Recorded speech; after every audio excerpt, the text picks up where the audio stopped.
BR Ambedkar Konaseema జిల్లా మామిడికుదురులో దీప్తి విద్యా సంస్థల 25వ వార్షికోత్సవ వేడుకలు ఘనంగా జరిగాయి. అన్ని రంగాల్లో అభివృద్ధి సాధించే విధంగా విద్యార్థులు సమగ్రాభివృద్ధికి సూచించే మూర్తిత్వాన్ని విస్మరించుకోవాలని ప్రముఖ విద్యావేత్త సివి సర్వేశ్వరరెడ్డి శర్మ కోరారు.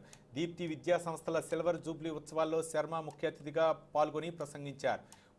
ముందుగా 25వ వార్షికోత్సవాన్ని పురస్కరించుకొని విద్య, వైద్యం, సేవా రంగాల్లో తర్పూరులైన సివి సర్వేశ్వర శర్మ, డాక్టర్ బిక్కన వీరస్వామి, కసిరెడ్డి వెంకటాచలంను సన్మానించి అభినందనలు తెలిపారు.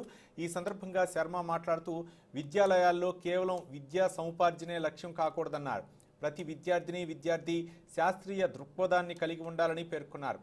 సమకాలీన పోటీ ప్రపంచంలో రాణించే విధంగా విద్యను అభ్యసించాలని కోరారు సర్వేశ్వర శర్మ.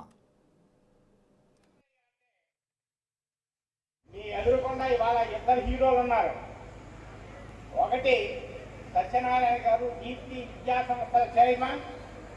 తాను చదువుకున్న చదువుకి సార్థకత తీసుకొచ్చేందుకు ఎవరిని ఆశ్రయించకుండా తాను ఒక విద్యా సంస్థను నెలకొల్పి అనేక మందికి జీవనోపాధి కల్పించి అనేక మంది ఆడపిల్లలకి, మగపిల్లలకి, ప్రాంతంలో ఉన్న వాళ్ళందరికీ కూడా విద్యావకాశాలు కల్పించినటువంటి ఏకైక వ్యక్తి ఈ ఏరియాలో సత్యనారాయణ గారు. అంటే ఆయన నేను హీరోగానే అభివర్తిస్తున్నాను. అంటే ఈయన చేసే ప్రతి పది కూడా మీ ఉన్నతికి సహకరిస్తుంది.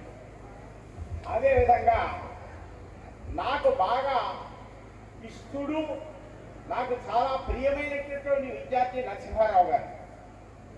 ఆయన కళాశాల పెట్టి మొదటిసారిగా అమలాపురంలో